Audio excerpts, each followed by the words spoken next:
Hi, welcome everyone. Today we are doing our next webinar of Ask Me Anything, which we started some time back and had some of the startup founders and successful entrepreneurs come and share their journey with aspiring entrepreneurs. My name is Radhika Gudipati. I'm a member of Entrepreneurship Topic Group of euRobotics. I'm actively coordinating the Ask Me Anything webinars, looking for successful entrepreneurs. If you have any suggestions, please reach out to me using the entrepreneurship website. I'll pass on to Mikhail.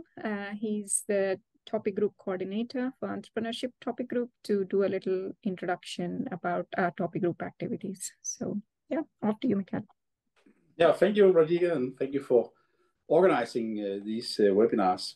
So in the topic group for robot entrepreneurship, so we're really a collection of passionate people from the European robot community who have a big interest in promoting entrepreneurship and startups in the broader robotics area. So we primarily now work on two main activities. One is part of what we're doing today. It's outreach. It's getting the message out there about robotics and entrepreneurship.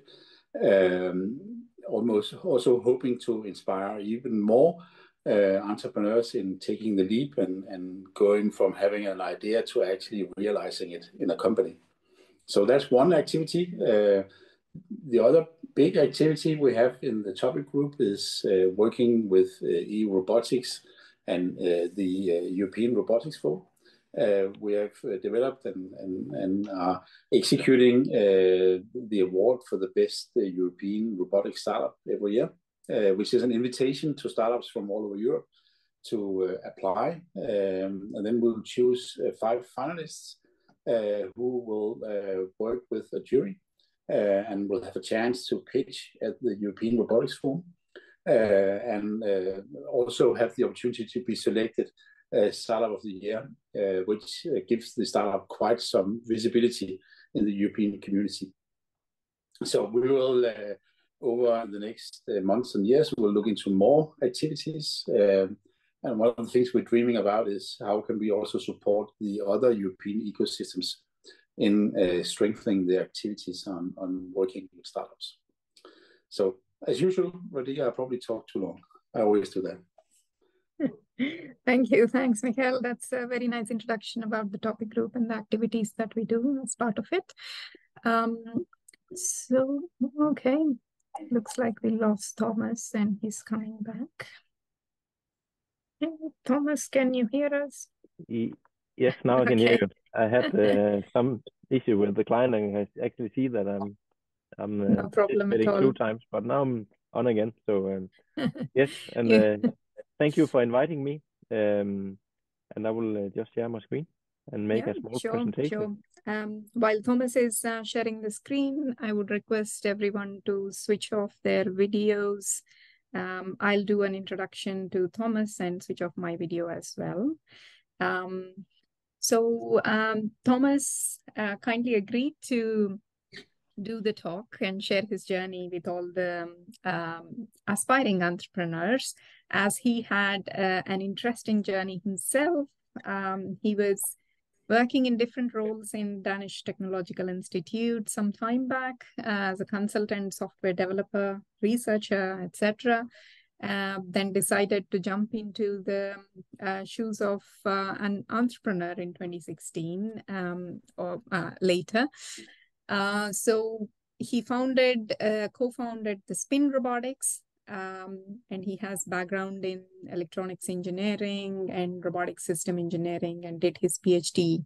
in industrial robotics as well. So I'll pass on to Thomas to start off sharing his journey, and once he did that, we can all ask away any questions that we might have in our own entrepreneurship aspirations.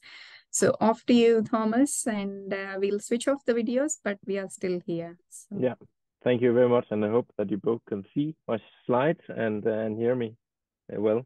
So I'll just make a short introduction. Now you made a very nice introduction of me, but I'm an engineer in robotic technology from the local university here in Odense, SDU, and then I took an industrial PhD from a Copenhagen-based university, Technical University of Denmark, in some computer vision. And during my PhD, I also worked at local RTO, Danish Technological Institute here in Denmark, that are research and technology organizations. So I worked both as a software developer, consultant, project manager, etc. And then in 2019, I started Spin Robotics.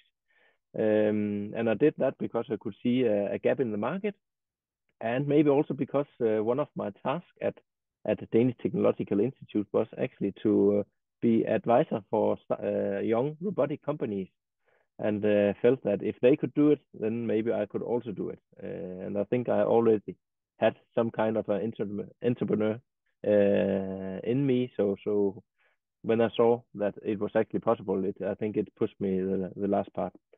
I'm 42 years old and actually started my career outside the university as a technician. I repaired radios and televisions back in 2002, but wanted to learn more, so started at the university afterwards. So just very short of who we are, because I actually want to talk more about the entrepreneurship part, but just so you know what company we are. So Spin Robotics is an end-of-arm tool provider of tools for assembly tasks in industry. Our two first products is two collaborative safe screwdriver tools to help automating assembly tasks in production, and especially trying to be collaborative safe, so without need of fencing the robot.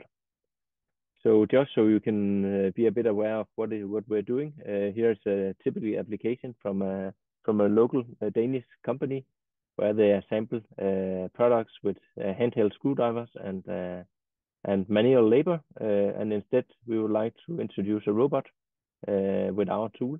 And one of the key benefits is that it is easy to set up. You can finish up your products because it has a automatic bit changer, so the robot can change the screw bit in the tool automatically. So insert both 4mm screws and 5mm screws.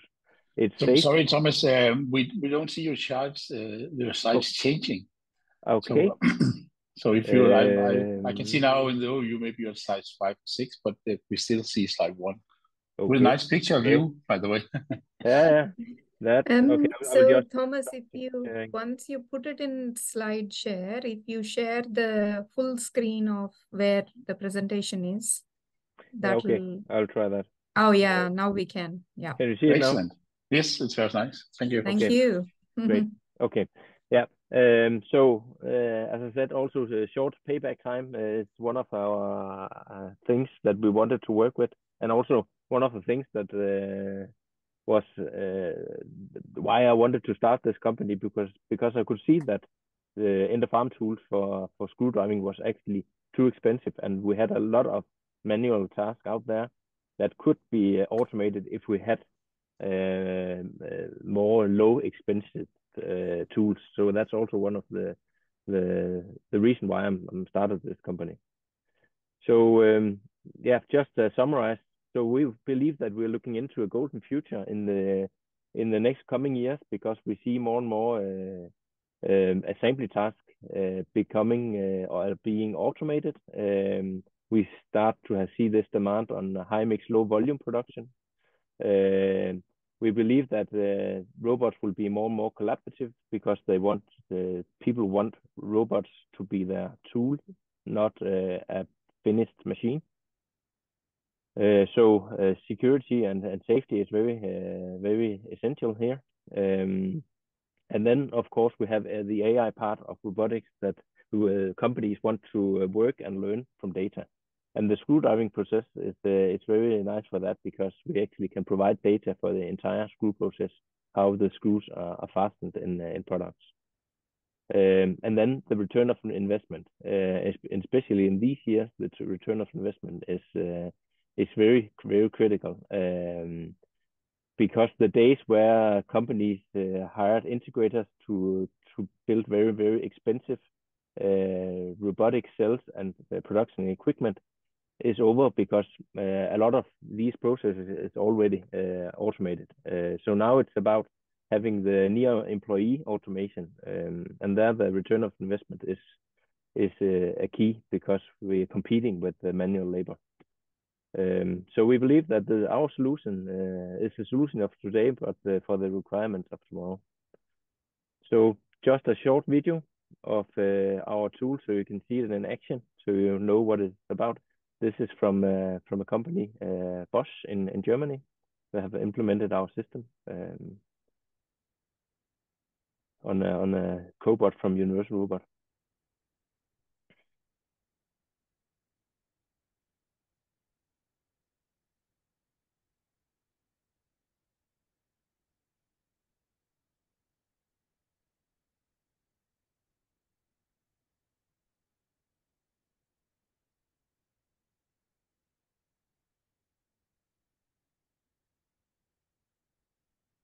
Yeah, so that was the tool. So just before starting on going back in time on and starting on the journey, then I will just give you a short introduction of where are we now, here 4 years after we started. We are an organization of around 10 people. We have 3 products in the market. We have around 64 distributors around the world that sell our products. And then, of course, working on new products in this area. And some of our customers, you can see that that's both small and large companies. Typically, we are having small and medium-sized enterprises as our customer, but typically it's companies that have more than 100 employees. So it's not the very, very small companies. It is people that want to automate their product, their production. So how did I came up with this idea? So it started that I had a job at Danish Technological Institute. I visited a lot of companies that wanted to automate screw driving processes, but actually it was quite hard. And we had some projects that took very long time, and we earned no money on it because it actually was too complicated for the price.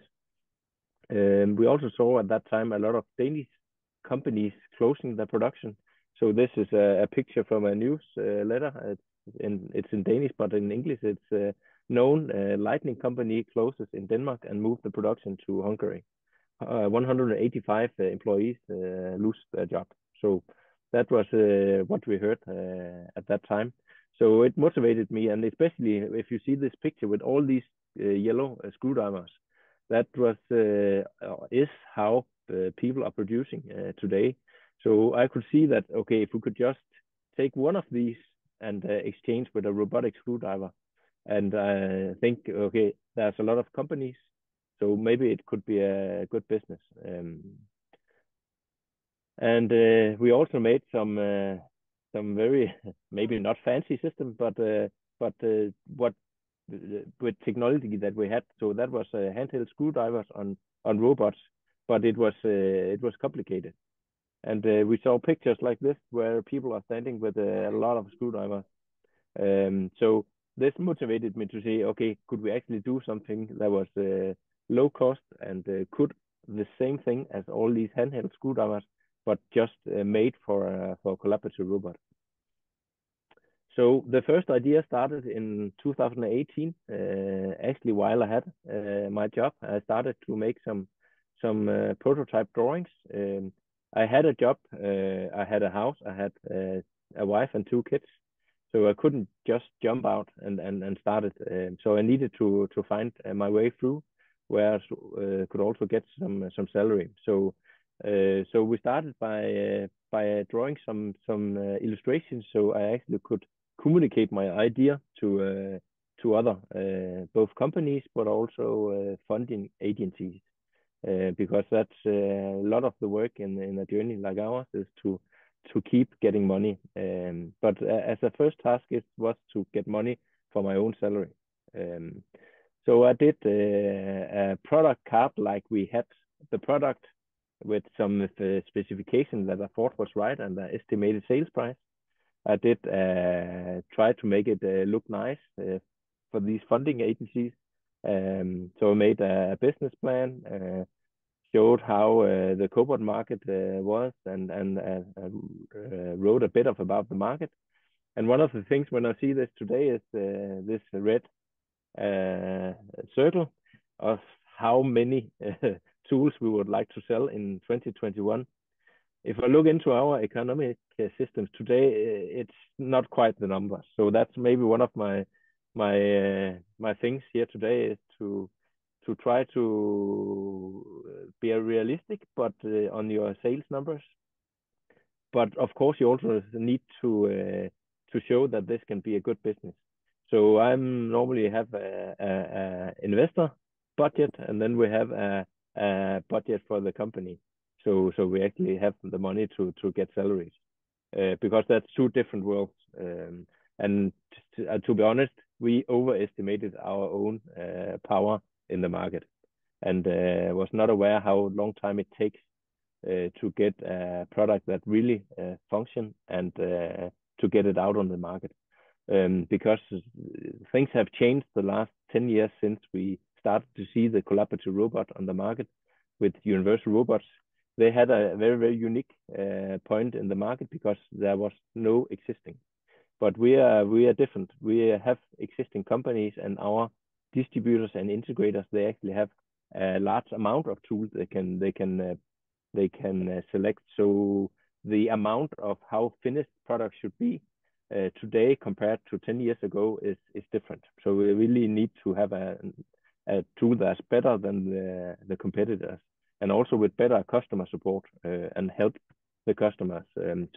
And this is shown by these overestimates in the first idea. So then I was lucky to get some money on to start the company the 1st of September 2019. And we got some extra money to hire a mechanical engineer. And then we was 2 in the team to start working on this. And this is some of the first drawings. We were also lucky to get into the Odense Robotics Startup Hub, which is incubator here in Odense, focused on hardware and robotics. And the picture at the left is actually the product that we pitched to be a part of this incubator. And the product today is looking quite different, but the idea is the same. We got into this incubator, got an office, and with me and my mechanical engineer, we started developing. We got some interns to get more power, to get more people developing. And then we developed for over a year, because then we thought the product was done. And this was our MVP product that we introduced in the summer 2021. And you can see a video on the left where we actually insert our first screw in Spin Robotics. It was a very, very great day. It was in April 2021. And already in June, we introduced it to the market. As all lean startup methodology said, we need to introduce it. And I also still believe that it was the right thing to do. So we had arranged a launch campaign at Danfoss, one of the largest production companies in Denmark, where we showcased our tool and made some videos from that. So that was our market introduction in 2021, just after COVID. But you need money, so don't underestimate the funding part of it. So I've just taken this slide that shows our project and funding away through the funding world until 21. And this is actually all projects that we participated in. We also got some loans from a Danish governmental institution called Vækstfonden, And then we actually have funded a lot until this day of 2021 on soft funding.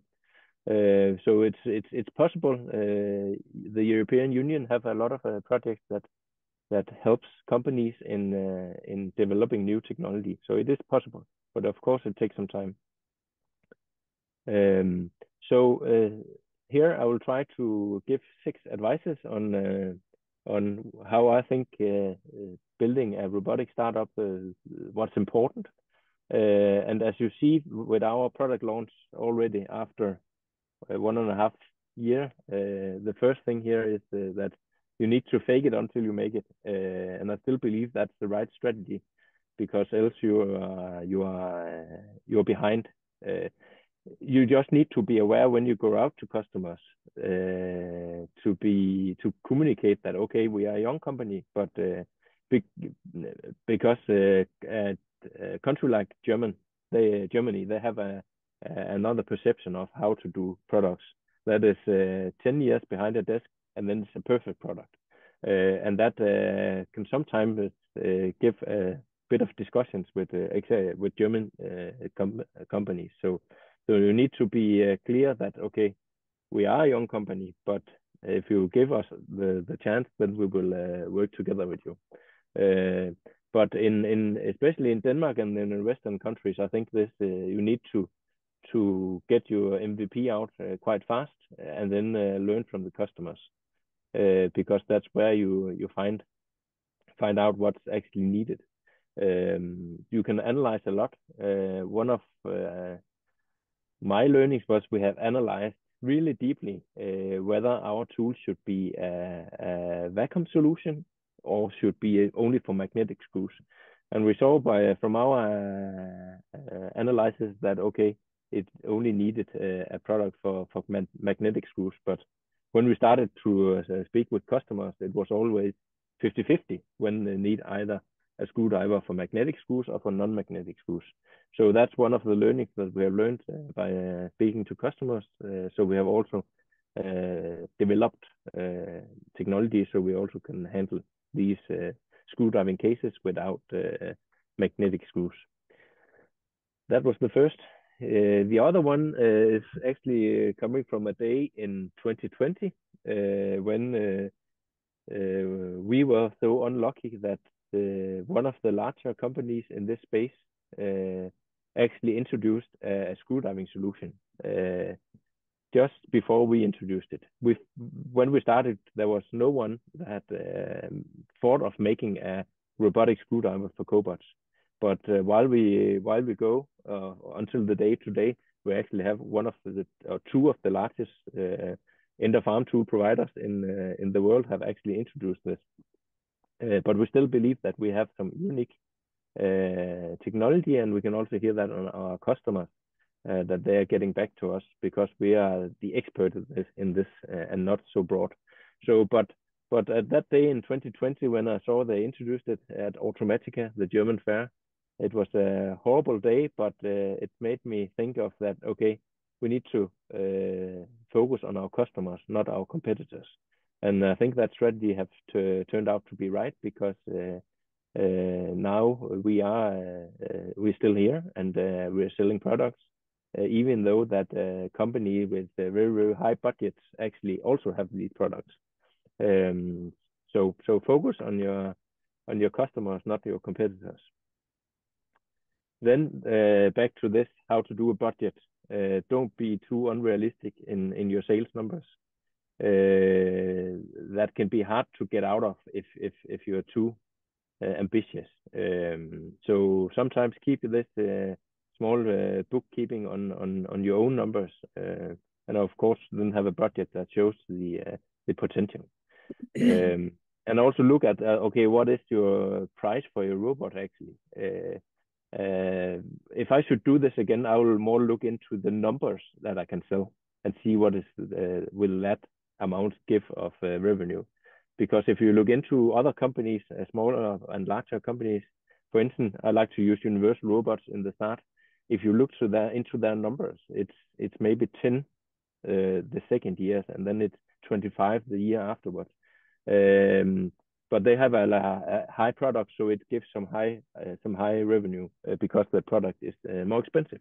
So be aware that you're not triggering that, okay, you want to have a very high revenue if your product price is not so high.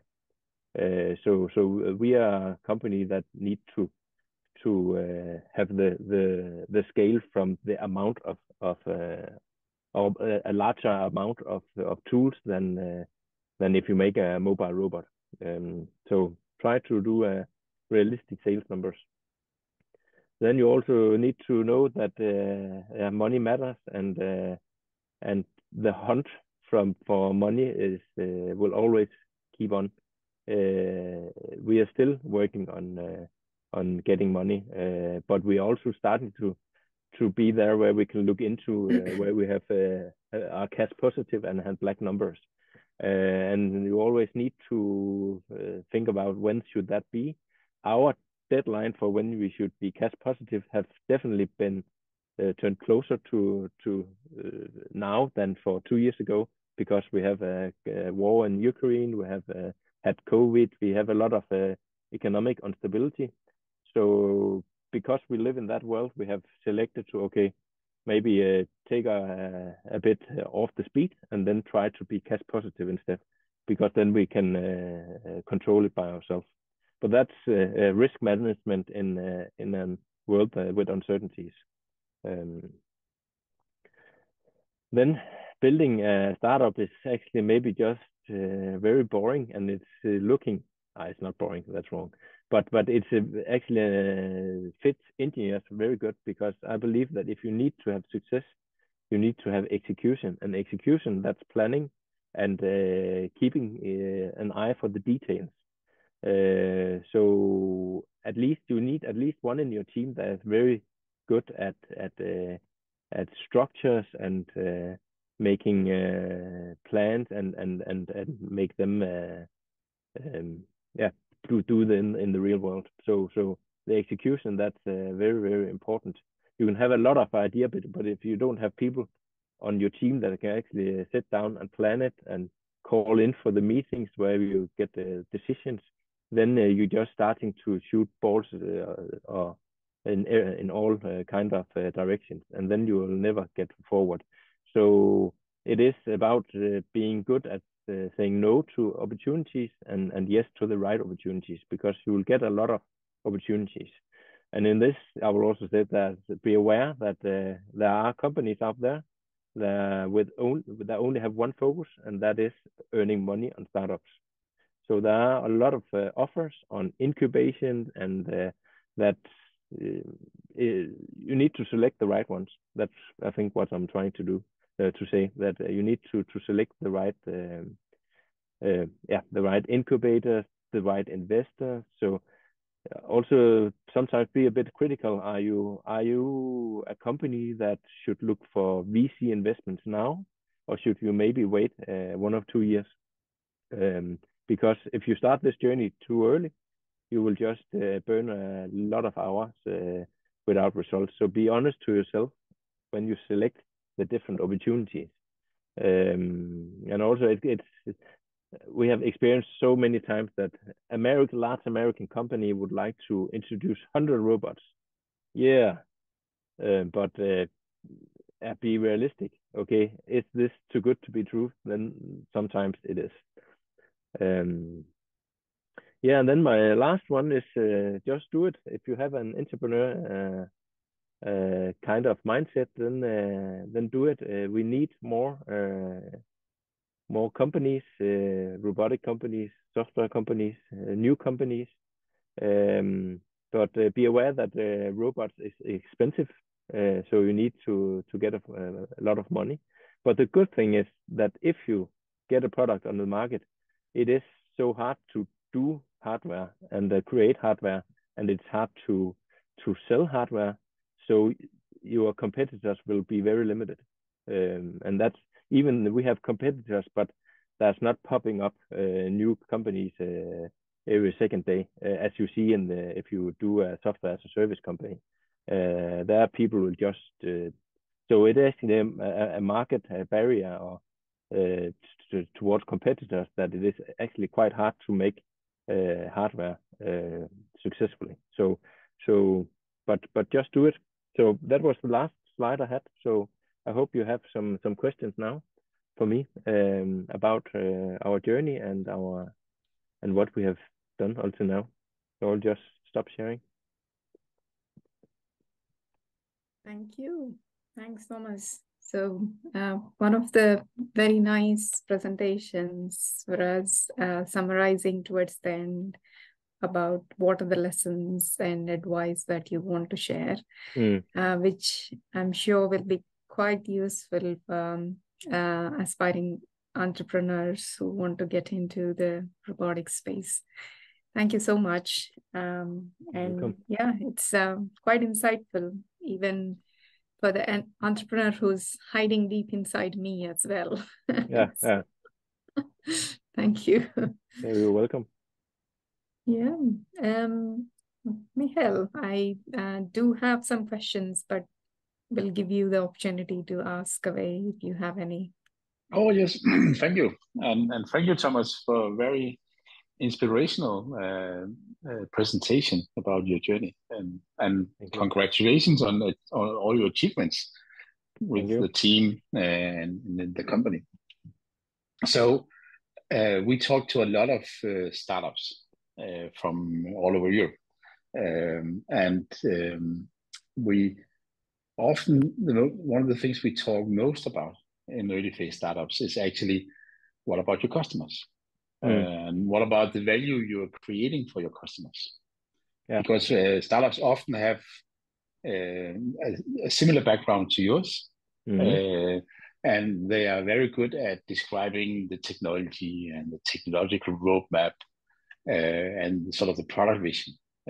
But we always spend a lot of time on understanding who are the customers and exactly what value are you creating and what are customers willing to pay for you creating that value.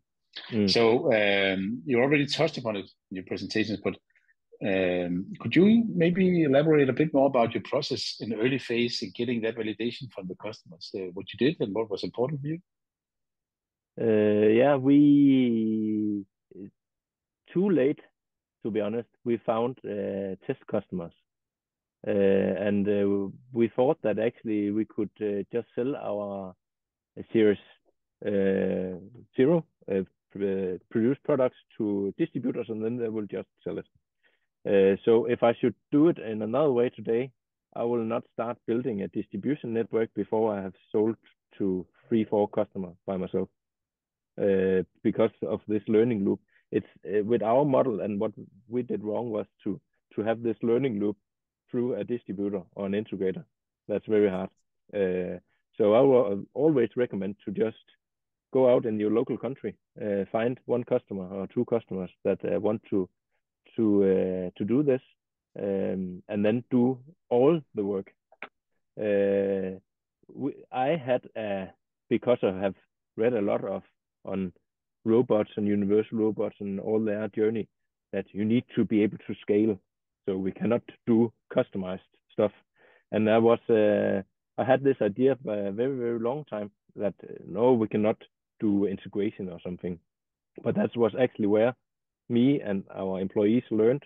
That was actually if we did the integration and did make the technology working directly in the production. And we can still have, when we visit customers with together with integrators, that we find new things we need to introduce or to put in the product.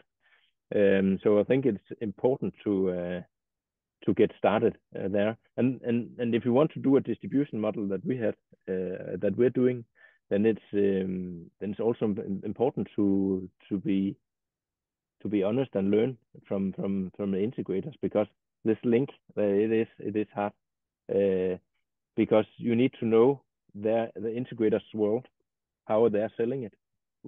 Sometimes we're still surprised of how they're doing it. And we are learning more and more that, okay, they're actually just moving our boxes and not integrating. And we have our technicians. Why can't they program a universal robot that they are integrators? But it's about learning this, our customers, which are the integrators. So if I should do it today, I will just say no distribution network before we have sold the first ones, and then let us earn our money on these 4 or 5 customers and sell the full project instead. I don't know if that asked. I think that's a very good sort of reflection yeah. About it. And of course, you started out having some knowledge about what customer needed. So it was not a blank canvas, but I think it's very important your experience in actually harvesting the customer feedback and then going back and changing the product, making it even more relevant. So thank you for that. I think the learning loop should be closer because we took it too long out in the chain, so it's hard to get the feedback. Makes sense. Yeah, thank you. Thanks for that. And on some of the advice that you shared towards the end, I do understand that the very first one, like fake it, is true. It also applies not just for entrepreneurship, but for anything new that you want to take up where you believe you have the skill, but you may not have the experience to do it. But fear of failure and also the fear of losing the confidence of the customers if you fail are the 2 things that will put off an entrepreneur from faking it, even if they believe in their heart that they are capable. So how do you overcome that fear of failure? I think we have just if the products was not good enough, then we just turned up the volume for the customer support and communication to the customer. So we have done a lot more in customer service than other robotic companies. There are robotic companies that just state on the website that if you have technical problem, please call your local distributor. We have not done that. So we have a direct support line and ticket systems and phone numbers that they can call all the time. We have made online tutorials to try to learn them how to use our technology. So I think you can do a lot of failures if you are just honest about that and are available when they need your help.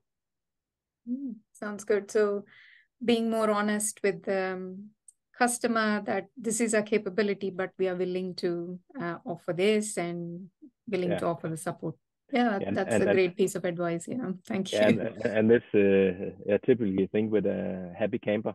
So try to the bad campers can be happy campers if you just are aware and helping them.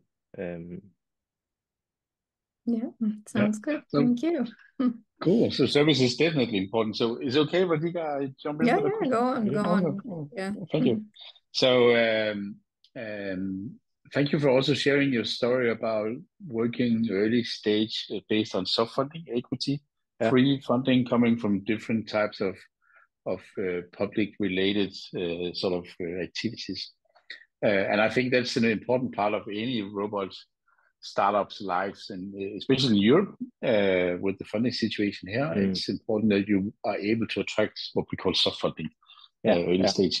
So what maybe you could share a bit about your thoughts about bringing in direct investments and bringing in an investor. And what you were looking for, because an investor is not, from my point of view, an investor, of course, they bring in money, which is important. And hopefully they also bring in some expertise, some experience. And maybe they also can bring in relationships and partnerships and open doors for you. And maybe, of course, also helping you meeting future investors on a long-term basis. So what were your thoughts about going from soft funding to direct investments, and how did you search and find the right investor for your company? I think personally it was a hard change because then you need to talk to a lot of people. and sometimes investors just enjoy to visit companies and then hear about technology. So filtering who is actually interested and who is just visiting to get inspired. That was a hard part. And then finding the profile. We of course needed one with some network, but also the money. So our investors, the first investors was small private investors with no, they are not dumb money. That's but they don't have a network in the robotic industry. So that was the first one we took. And that was quite good because that was a great way to set where are we valuation wise. And then afterwards we could find the right investor, which is Møstergaard, the co-founder of euRobotics, because he has the network. So I think if you should find investors, you need both to find the money, but also sometimes find what I call the lemming effect, or a man or woman with a lot of trust in your industry, because they can drag others. So there is really sometimes, if you just have this person, then you can get a lot of attention. So it's important. I think they use a word called champion for this. So if you find a champion for your cause or product or offering, that's when it's very, very important, and we could see a change. But you also need to be aware. Okay, if you find this champion, then it's maybe not him or her that will help you on refining the business model, because they're also typically people have a lot to do. So I think finding a combination of people that can work with you and then this champion is a very good combination. So try to find both worlds. So I don't think it's, and I think also it's important to find different investors. I think we have had some good discussions with different investors, instead of just having one. So I think, but it was hard, and it took much longer time than getting soft funding, to be honest. Because you need to kiss a lot of frogs before you find the right one. And also because we have also been very hard and stumbled on how our valuation should be. So we could have found a lot of more investors if we just dropped it. But I actually had a slide. I didn't took it today, but it was actually a very good slide from a Danish investor, Nikolaj Højer, that shows how you should try to not be diluted during the steps. So what should a founding team have of percentages to be interesting for VC in the end? Because if you becoming too diluted too fast, then it could be a problem later on. So we have been very focused on that, and it have taken a lot of time to be very focused on that part. Not because we want to earn a lot of money, but actually because we want to be able to attract funding later on as well. We are still in what we call, I would say, seed. We are looking for seed investments, but not in Series A, Series B yet. We are not there yet. So be aware of this part as well, that you're not giving the first investors because he just want to put money on the table. Give him a lot of percentages. Then another saying is that when you get investment, then if the money is put on the table, then take them. And I will agree, yes, we were not good enough to do that, because maybe we could get a bit longer and then get a bit higher valuation, but then the door is just closing. And so because of factors you can't think of, so a recession, for instance, that drops the investment. So also I would say this saying of if the money is put on the table, take them is really true. So I think it's excellent advice. What I hear is sort of working maybe with small investments, getting an idea about the relevant valuation for your company, and then looking for investors with a combination of smart money, the champion, who can also sort of open doors for you, but also working with investors who actually also have time, maybe on a daily basis or weekly basis, whatever, to spend time with you and sort of also help you with your decisions. And then I definitely like the sort of the window of opportunity. You're talking about. So when it's there, it's there. Go for it. Cool. Yeah, sounds good. Yeah. So we have taken a good chunk of your time and made you work hard to answer all our questions. But maybe one last question from my side would be, so you've now started your entrepreneurship journey and have been through in that. So how do you see yourself moving forward as an entrepreneur? Do you still want to continue, or in the next 3-5 years, where do you want to see yourself and your company? I will say I'm doomed, because I found out that this is what I really like.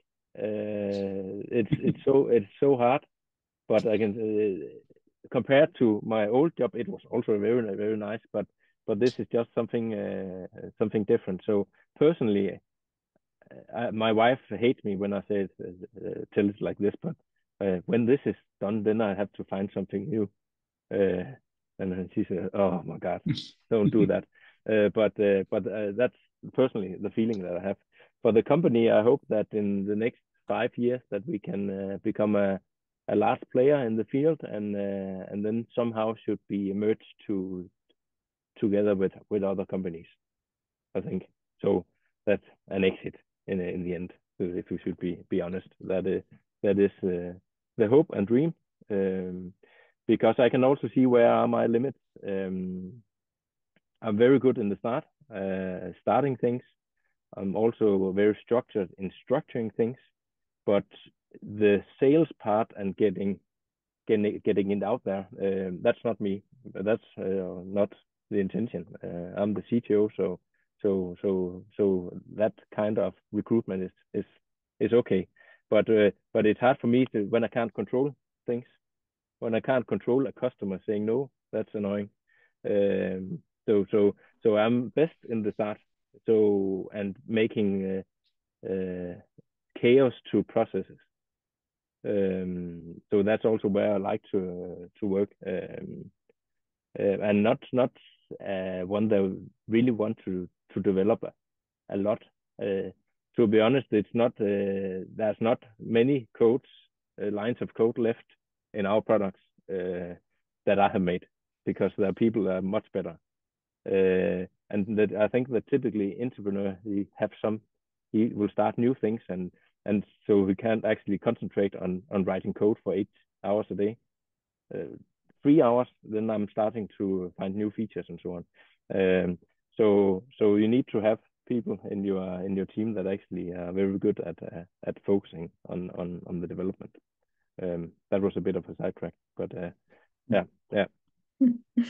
Okay, thank you. Thanks Thomas, sorry, but you're not doomed. You are enchanted. So having that's right. A passion for robot startups is by no means doomed.